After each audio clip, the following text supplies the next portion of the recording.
Hello and welcome back. In the last episode, we started to repair an HP 8082 pulsar, an amazingly fast and competent instrument from the 1970s. We brought it back to life and it mostly works now. Alright, I think I have it now picture perfect. I can control the edge of the pulses totally independently.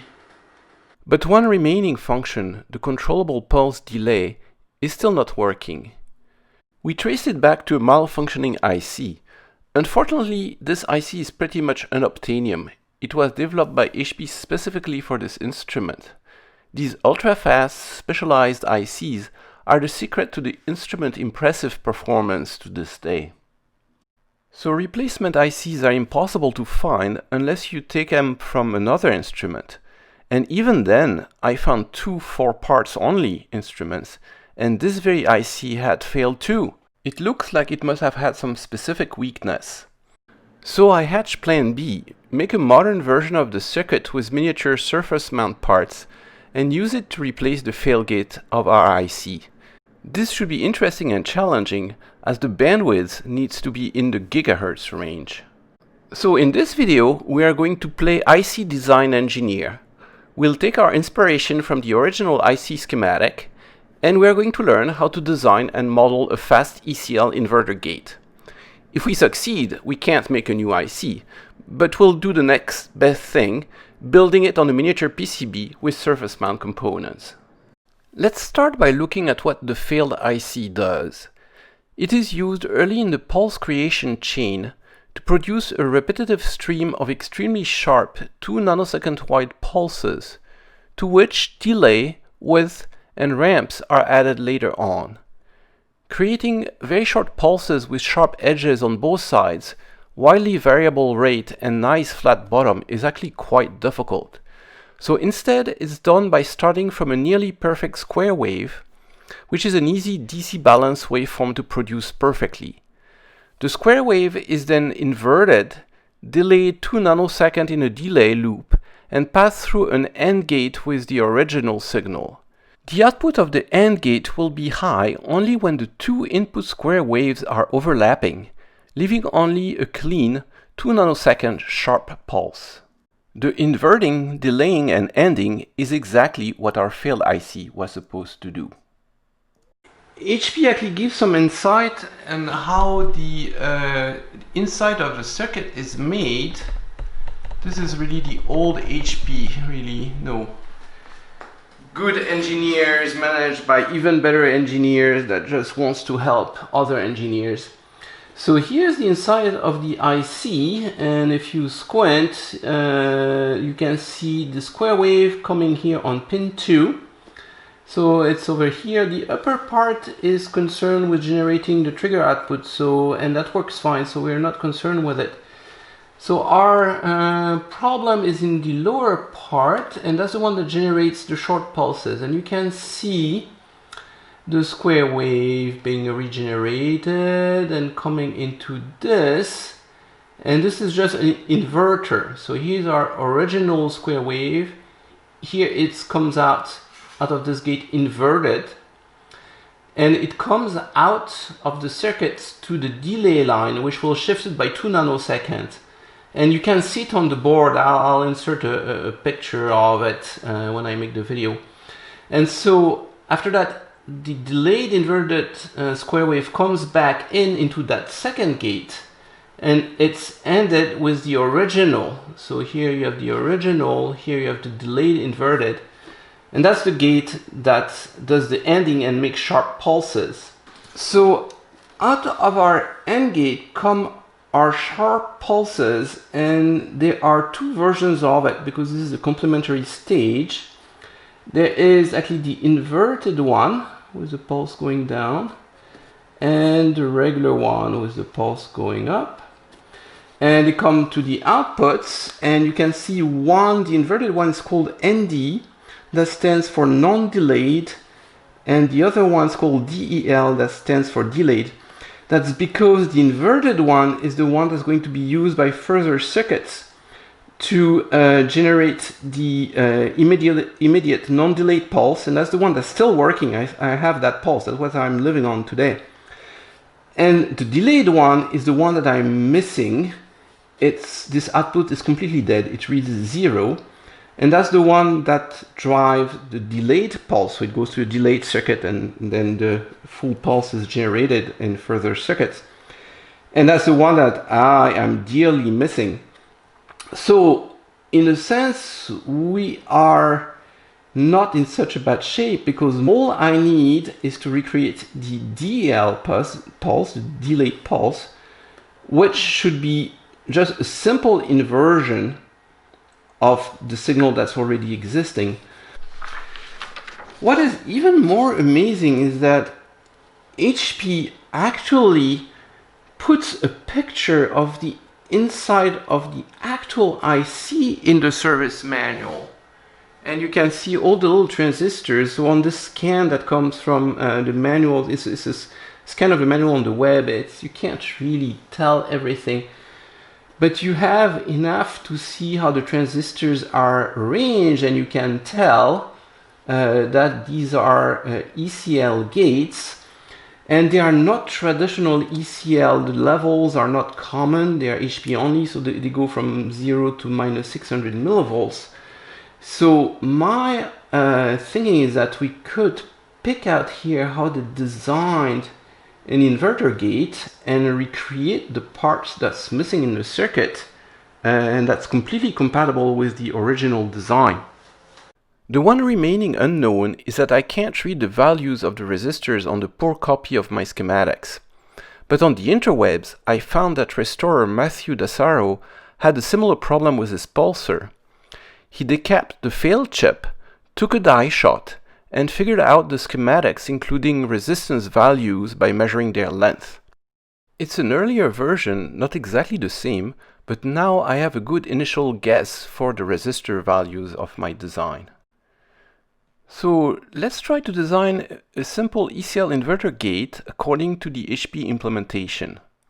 Here I'm using LTSpice, the simulation program of the poor, or the very poor, as it is entirely free. I'm first going to make the most basic ECL gate. It's made out of just 2 transistors. I'm going to use the BFS17, a fast RF transistor with a couple gigahertz transition frequency, also suggested by Dassaro. So here's our first one. We'll need to duplicate it, put the second one. And what an ECL gate is an emitter couple pair. So it's basically a differential pair arrangement of the kind you see in operational amplifiers.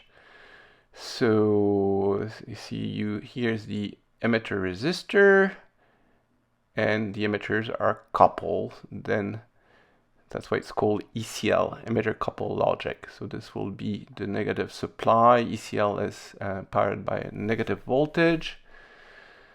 And then on top, I'll put the resistors. Turns out the HP design uses a 50 ohm output impedance to be matched with their external cabling. So the R2 and R3 are 50 ohm, which I also learned from Dassaro. And I missed my wire right there. Come on, I can do better. Here we go.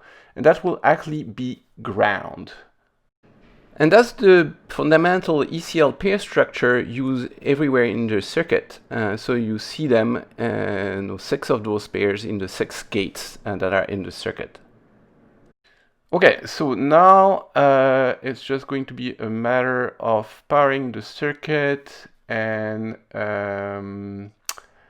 biasing it correctly. So I will need a couple voltage supplies.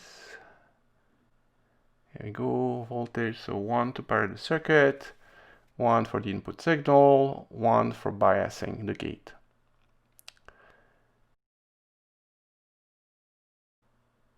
Gate bias.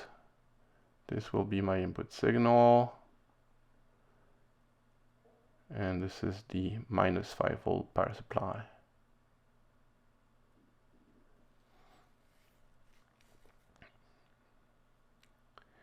So as I said before, the ground is actually on the top rail. This is standard ECL negatively biased. So here's the power supply at minus 5 volts.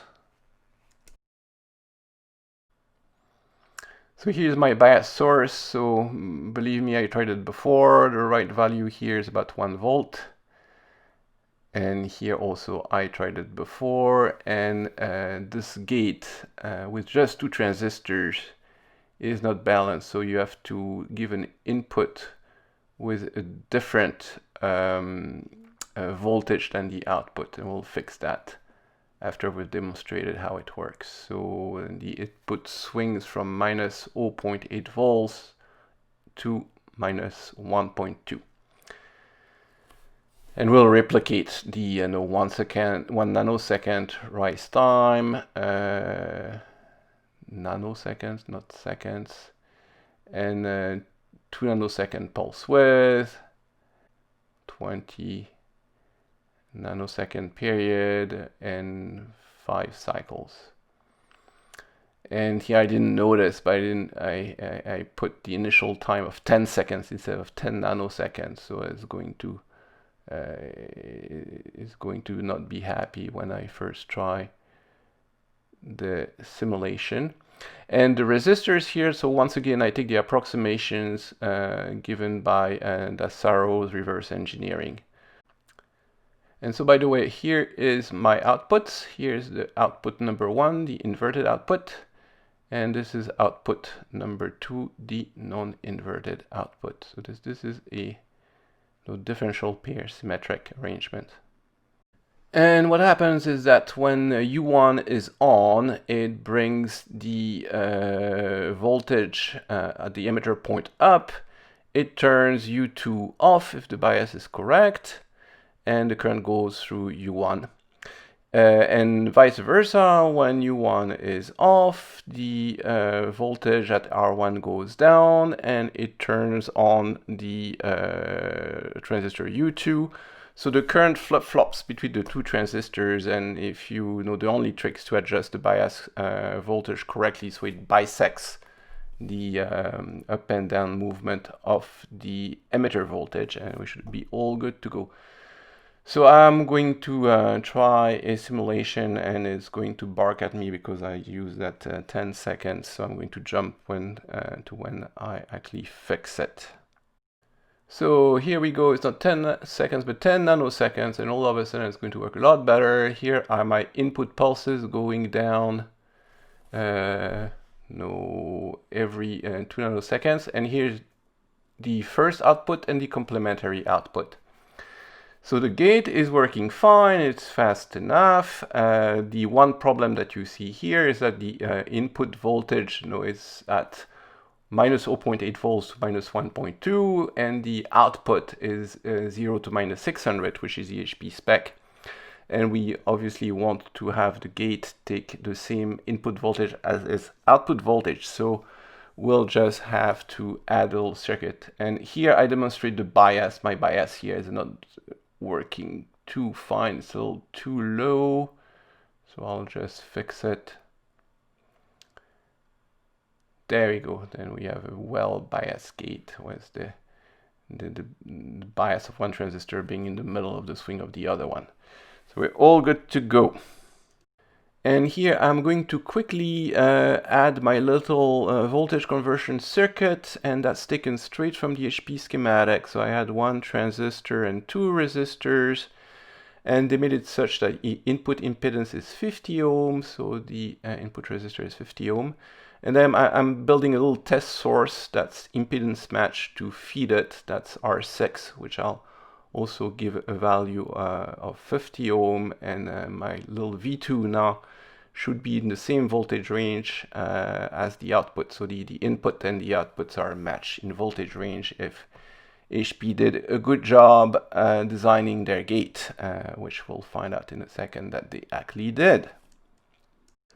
So now we are going to simulate once again, and now the input voltage is the required 0 to -600 millivolts. And the output matches, it has been nicely inverted. So I've recreated my delayed pulse, and also I get a copy of the original pulse, all buffered. So now the only one thing we have to add is the bias circuit. So this I had to steal from yet another part of the circuit. They didn't have this particular gate anywhere in the circuit, but I was able to cobble it together by taking the transistor pair as designed, taking a voltage converter from another part of the design, and taking the bias circuit. It did exist in another gate, so I just copied that one, and I'll build it in accelerated motion here. So if you are keen-eyed, you have spotted the two implementations of the bias circuit. Those two. It's only used when you go from need to go from single-ended to differential. So there are only two implementations of it in the IC. So here again I am picking up a part from a biasing circuit that I found in another part of the circuit, and just using it for my own purpose. And it takes 3 transistors and 3 resistors, and you can see what they did. They added a symmetric driver on the other side of the pair, and they put a voltage generating system on the right. It's 2 transistors used as diodes just to generate a control voltage drop, and a little voltage divider. And if you pick the resistance right, you should have the right voltage level. And of course I also stole that approximate resistor value from the reverse engineering of the schematic. And we are going to simulate it, and it's not going to work at first because I'm not looking at the right signal. So let's jump to the right place. So here we go, input signal, output signal, second output, it all works, it's fantastic. And the checking the bias voltage is at about -1.1 volt. It bisects the signal on the other base of the opposite transistors. So the HP engineers did their job right, and the values were reverse engineered properly. So that's it. We have made an inverter gate out of bits and pieces of the original schematics of the IC. All we have to do is to implement it in a little PCB. I'm tweaking a few of the values here. For the tail resistor needs to be a little higher, so we have at least 600 millivolts. So once you have the model, you can adjust it. So all what's left to do is go over to KiCad and draw up a little PCB for it, which has actually a few things that you have to be careful of to make sure your circuit actually works at 1 gig. And this video is long enough, so we'll cover that in the next video. And by that time, we also should have our circuit back so we can actually build it. So see you pretty soon.